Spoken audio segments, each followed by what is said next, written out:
மாதத்துடைய வாக்குதத்துக்கு நேராய் போவோம். உபாகமத்தின் புஸ்தகம் 33வது அதிகாரம் 29வது வசனத்தை நாம் எடுத்துக்கொள்வோம். உபாகமத்தின் புஸ்தகம் 33வது அதிகாரம் 29வது வசனத்தை எல்லாரும் சேர்ந்து படிக்கலாமே. இஸ்ரவேலே, நீ பாக்கியவான், கர்த்தரால் ரட்சிக்கப்பட்ட ஜனமே, உனக்கு ஒப்பானவன் யார்? உனக்கு சகாயம் செய்யும் கேடகமோ, உனக்கு மகிமை பொருந்திய பட்டயமும் அவரே. உன் சத்துருக்கள் உனக்கு இச்சகம் பேசி அடங்குவார்கள், அவர்கள் மேடுகளை நீ மிதிப்பாய் என்று சொன்னான். அல்லேலூயா. 8வது மாதம் தேவன் நமக்கு சொல்லுகிற ஒரு மிகப்பெரிய வார்த்தை, கர்த்தரால் ரட்சிக்கப்பட்ட ஜனமே, உனக்கு ஒப்பானவன் யார்? ஆமென். நீங்க நானும் தேவனால் ரட்சிக்கப்பட்ட ஒரு தேவ ஜனம். எத்தனையோ பேர்களுக்கு முன்பதாக தேவன் உங்களையும் என்னையும் விசேஷித்தவர்களாய் தெரிந்து கொண்டிருக்கிறார். எப்பயோ இன்னைக்கு நம்ம ரட்சிக்கப்படுவோமா என்பது நிலை இல்லை. இன்னைக்கு நம்ம ஒருவேளை ஆண்டவர் கூட இருப்போமா என்பது நிலை இல்லை. ஆனா வசனம் சொல்லுகிறது, தேவனால் ரட்சிக்கப்பட்ட ஜனமே, உனக்கு ஒப்பானவன் யாருமே என்ன பண்ணல, இல்ல. மோசே கடைசியாக இந்த வசனத்தை சொல்லி அந்த இஸ்ரவேல் ஜனங்களை ஆசீர்வதித்து அவருடைய காலத்தை முடிக்கிறார். அவர் என்ன சொல்லி ஜெபிக்கிறார்னா, இந்த ஜனங்களை வனாந்திரத்துல முதல்ல அடிமைத்தனத்திலிருந்து புறப்பட பண்ணினது யாரு அப்படின்னா, கர்த்தர் மோசே கொண்டுதான் என்ன பண்ணாரு, புறப்பட பண்ணினார். 40 வருஷம் இந்த ஜனங்களோடு கூட மோசே சஞ்சரிக்கிறாரு. இந்த 40 வருஷம் இந்த ஜனங்களுக்காக தேவன் எத்தனை காரியத்தை செய்திருக்கிறார் என்பதை யார் உணர்ந்தது அப்படின்னா, அந்த ஜனங்களோட மோசே அதிகமா உணர்ந்தார். ஜனங்க உணர்ந்தது ரொம்ப கம்மி, ஆனா மோசே அதிகமா உணர்ந்தார். ஒரு தேவ பிள்ளைக்காக தேவன் எந்த அளவுக்கு வைராக்கியம் பாராட்டுகிறார், ஒரு தேவனுடைய பிள்ளைகளுக்காக தேவன் எந்த அளவுக்கு இறங்கி வருகிறார், கர்த்தரை ஆராதிக்கிற பிள்ளைகளுக்காக, கர்த்தரை தொழுது கொள்ளுகிற ஒரு பிள்ளைகளுக்காக, கர்த்தருக்குள்ளே வைராக்கியமா இருக்கிற ஒரு பிள்ளைகளுக்காக தேவன் எந்த அளவுக்கு அவர் இறங்கி வருகிறார் என்பதை ஒரு ஊழியக்காரன் அறிந்திருக்கிறார். நான் இங்க இருக்கிற ஜனங்களுக்கு கூட சொல்ல முடியும், கர்த்தர் இங்க இருக்கிற ஒவ்வொருவருக்காக எத்தனையோ சமயங்கள் இறங்கி வந்திருக்கிறார். எத்தனை பேர் விசுவாசிக்கிறார்? எனக்கு இறங்கினது போல கர்த்தர் வேற யாருக்குமே என்ன பண்ணல, இறங்கினதே இல்ல. கர்த்தர் எனக்கு நன்மை செய்தது போல யாருக்குமே என்ன செய்யல, நன்மை செய்யல. ஆகையினால்தான் அவர் சொல்லுகிறாரு, கர்த்தரை ஆராதிக்கிற, கர்த்தரை தொழுது கொள்ளுகிற ரட்சிக்கப்பட்ட ஜனமே, உனக்கு ஒப்பான, உனக்கு சரியான ஒரு தேவ ஜனம் இந்த பூமியில என்ன செய்யல, இல்ல. ஏன் அப்படின்னா, உனக்காக மட்டும் கர்த்தர் செங்கடல்ல பிறக்கிறார், உனக்காக வனாந்திரத்துல வழியில உண்டு பண்ணுகிறார், உனக்காக மட்டும் கர்த்தர் எல்லா விதமான தடைகளை உடைத்து உன்னை பாலும் தேனும் ஓடுகிற தேசத்துல கொண்டு வந்து வைக்கிறார். உனக்காக மாத்திரம் தேவனுக்கு வலது பக்கத்துல உனக்கு நிழலா இருக்கிறார். நான் சொல்லுகிறேன், நம்மை போல ஒரு பாக்கியம் உள்ள ஜனம் இந்த பூமியில யாருமே கிடையாது. நம்மை போல ஒரு ஒப்பான ஜனம் யாருமே இல்ல. நம்ம கர்த்தர் எப்படி பார்க்கிறார்னா, விசேஷித்தவர்களாய் பார்க்கிறார். நமக்கு விரோதமாய் பேசின, நமக்கு விரோதமாய் எதிர்த்த எல்லாரையும் கர்த்தர் என்ன பண்றாருன்னா, அவங்களுடைய பேச்சையெல்லாம் ஒண்ணுமே இல்லாம ஆக்கி அவர்களுடைய வாசஸ்தலங்களை சுதந்திரிக்கும்படி அவர்களுடைய சகல விதமான ஆசீர்வாதங்களை மிதித்து போடுவதை தேவன் நம்ம ஏற்படுத்துகிறார். ஆமென். அநேக சமயம் சொல்ல முடியும். கடந்த வாரத்தை விட ஒரு தம்பிக்காக நான் சொல்வேன், எவ்வளவோ பிரச்சனை, எவ்வளவோ போராட்டம், ஆனா இன்னும் நான் எப்படி இருக்கிறேன்னே தெரியலனா அப்படின்றான். அதான் நான் சொன்னேன், உனக்கு கர்த்தர் இறங்குனது போல யாருக்குமே இறங்கலப்பா. ஏன் அப்படின்னா, அவ்வளவு சூழ்நிலைக்கு மத்தியிலும் இன்னும் நம்ம நிக்கிறோம், இன்னும் நம்ம வாழ்றோம், இன்னும் கர்த்தருக்காக சாட்சியா இருக்கிறோம், இன்னும் ஆண்டவருடைய நாமம் தூசிக்கப்படாதபடி நடக்கிறோம், இன்னும் ஆண்டவருடைய கிருபையிலே நிக்கிறோம். ஏன் அப்படின்னா, நீங்களும் நானும் பாக்கியவான், நீங்களும் நானும் விசேஷித்தவர்கள். ஆண்டவர் எப்படி ஜனங்களை ஏற்றுகிறார் அப்படின்னா, 1 ராஜாக்கள் 11வது அதிகாரம் 32வது வசனத்தை நீங்க வாசிப்பீங்க சொன்னா, அங்க ஆண்டவர் தாவீதை குறித்து எப்படிப்பட்ட ஒரு வார்த்தையை அவர் பேசுகிறார் பாருங்க. 1 ராஜாக்கள் 11:32 படிங்கள.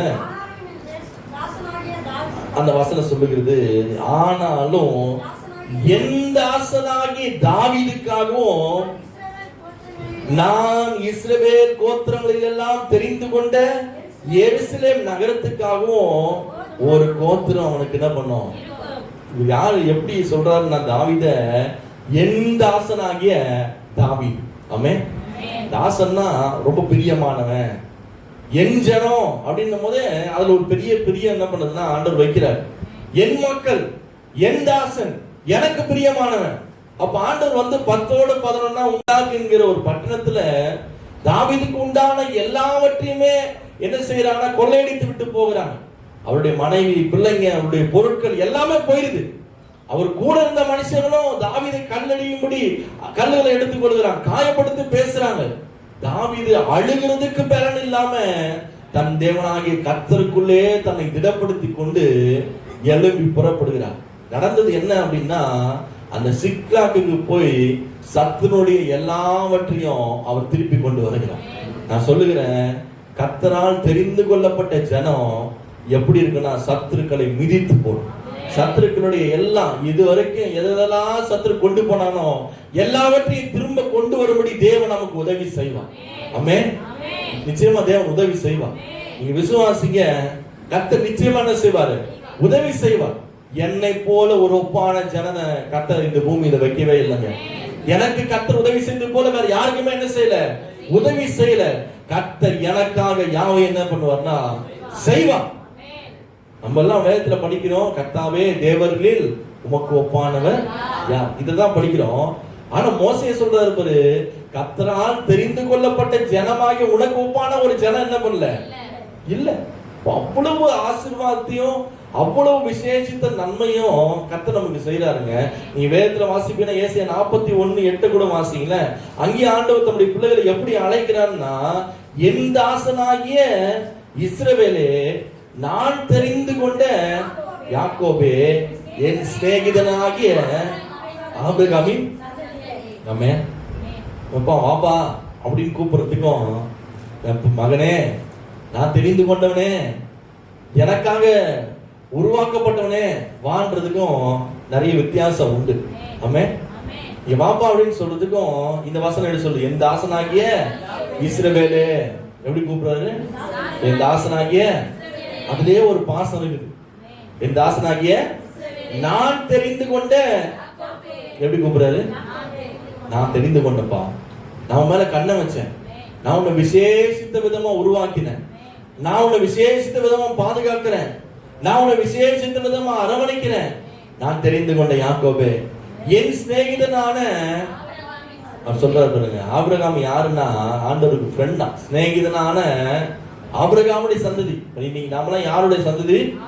நம்முடைய முற்பிதாவாகிய ஆபிரகாமுடைய சந்ததியில ஒரு ஆண்டவர் நினைவு கூறுகிறார் பாருங்க, நீ யாரும் இல்லப்பா, நான் தெரிந்து கொண்ட, நான் உடன்படிக்கை பண்ணின, நான் அழைத்த ஆபிரகாமுடைய சந்ததியே நீ வா. உனக்கு உன்னை போல ஒரு ஒப்பான ஜனம் இந்த பூமியில என்ன பண்ணல, உன்னை போல ஆசீர்வதிக்கப்பட்ட ஜனம் இல்ல, உன்னை போல நான் வேற யாருக்கும் உதவி செய்யல, நீ கர்த்தரால் நன்மையை பெற்ற ஜனம். அந்த வசனம் சொல்லுகிற உபாகமத்துல, கர்த்தரே உனக்கு மகிமையும், கர்த்தரே உனக்கு கேடகமோ, கர்த்தரே உனக்கு சகாயம் பண்ணுவார். ஆமென். எத்தனை பேருக்கு தேவன் சகாயம் பண்றாரு? சத்தமோட ஆமென் சொல்லுங்க. எத்தனை பேருக்கு தேவன் மகிமையா இருக்கிறாரு? எத்தனை பேருக்கு தேவன் கிருபையா உதவி செய்கிறாரு? அல்லேலூயா. சகரியா 4:7 சொல்லுகிறது. சகரியாவின் புஸ்தகம் 4வது அதிகாரம் 7வது வசனத்துல அந்த வசனத்தை நீங்க வாசிக்கும் போது ஆண்டு சொல்றாரு பாருங்க, பெரிய பர்வதமே நீ எம்மாத்திரம் செருபாபேலுக்கு முன்பாக நீ என்ன செய்வனா சமபூமி ஆமா. ஆமென். பெரிய மலை போல இருக்கிற பிரச்சனைகள் சாதாரண செருபாபேல் ஆகிய ஒரு தேவனுடைய பிள்ளைக்கு முன்பதாக என்ன மாறும்னா சமபூமியா மாறும். ஏன் அப்படின்னா, என்னை போல ஒரு விசேஷித்த ஜனம் கிடையாது. ஆமென். 1ஆம் தேதி காலையில எழுந்து வர உங்களை போல ஒரு விசேஷித்த ஜனம் என்ன பண்ணல இல்ல. சர்ச்சில் 100 பேர் இருந்தாலும் இந்த ஒரு சின்ன கூட்டம் தான் தேவனால் விசேஷித்தமாய் ஆசீர்வாதத்தை பெற்றவங்க. ஏன்? இவங்க தான் காலைல எழுப்பி ஜெபிக்கிறாங்க, இவங்க தான் தேவனுக்காக என்ன பண்றாங்க, வைராக்கியமா நிக்கிறாங்க. சொல்றாரு பாருங்க, பெரிய பர்வதமே நீ எம்மாத்திரம் எந்த மூலைக்கு இருப்ப, எவ்வளவு நாள் போராடுவ, நீ செருபாபேலுக்கு முன்பாக எப்படி மாறுவனா ஒண்ணுமே இல்லாம போ. ஆமென். எல்லாம் கையை தூக்கி சொல்லுங்க, பெரிய பர்வதமே எனக்கு முன்பதாக நீ எம்மாத்திரம், நீ சமபூமி ஆகிற நாட்கள் நெருங்கி விட்டது, கர்த்தரை நீ விசேஷமா மாற்றுகிறார். அல்லேலூயா. எல்லாம் விசுவாசிங்க. தேவனுடைய கரம் 8வது மாதம் நம்மை ஒரு விசேஷமான மாற்றம். 8வது மாதம் தேவனுடைய கரம் நம்மை ஆசீர்வாதம் உள்ளவர்களாய் மாற்றும். 8வது மாதம் சத்துருக்களை மிதித்து சத்துருக்கள் கொள்ளையாடி கொண்டு போன எல்லா சமாதானத்தை திரும்ப கொண்டு வருகிற ஒரு மாதமாய் மாறும். வேதம் சொல்லுகிறது, நெடுநாளாய் காத்திருக்கிறது இருதயத்தை இளைக்க பண்ணும். ஆனால் விரும்பினது வரும்போதோ ஜீவ விருட்சம் போல இருக்கும். எத்தனையோ நாட்களாய் நம்ம காத்திருக்கிறோம். எத்தனையோ நாட்களாய் இந்த காரியம் நடக்கலையே, இந்த காரியத்துல தேவனுக்கு உதவி செய்யலையே, இந்த காரியம் எப்படியா நடக்குமான்னு சொல்லி நம்ம ஏங்கி கொண்டிருக்கிறோம். நம்முடைய இருதயமே இளைத்து போயிருக்கலாம். ஆனா விரும்பினது வரும். வராம என்ன பண்ணது? நம்ம ஆண்டவருடைய சமூகத்துல ஜெபித்த ஒரு காரியமும் நடக்காம மட்டும் என்ன பண்ணது? போகவே போகாது. ஆண்டவருடைய வசனம், உன் கண்களால் மாத்திரம் நீ அதை பார்த்து துன்மார்க்கருக்கு வரும் பலனை காண்ப. சத்துரு எதையெல்லாம் கொள்ளையாடி கொண்டு போனானோ, ஒருவேளை நம்ம அழுகிறதுக்கு பலன் இல்லாம தன் தேவனாகிய கர்த்தருக்குள்ளே தாவீது திடப்படுத்தி கொண்டது போல நம்ம திடப்பட்டிருந்தாலும், ஆனா திரும்ப எழும்பி நிற்க தேவன் நமக்கு பலனை தருவார். தாவீது அழுகிறார், கூட இருந்தவங்க அழுகுறாங்க, எல்லாரும் தாவீதை குறை சொல்றாங்க, அழ வச்சு பேசுறாங்க. ஆனா தாவீது எழுந்தார், அதே சிக்லாகுக்கு போனார், அவருடைய எல்லா பொருட்களை கொள்ளையாடி திரும்ப கொண்டு வந்தார். நான் சொல்லுகிறேன், சத்துரு எதையெல்லாம் கொள்ளையாடி கொண்டு போனானோ அவைகள் அத்தனையும் திரும்ப கொண்டு வரும்படி தேவன் நமக்கு அனுக்கிரகம் பண்ணுவார். தேவன் நமக்கு கிருபை பாராட்டுவார். தேவன் நமக்கு உதவி செய்வார். எத்தனை பேர் விசுவாசிகளோ கர்த்தர் அத்தனை பேர்களையும் இந்த வசனத்தின்படியே தேவன் ஆசீர்வதிப்பார். எல்லா கண்களை மூடும், தேவ சமூகத்தை நோக்கி பார்ப்போம்.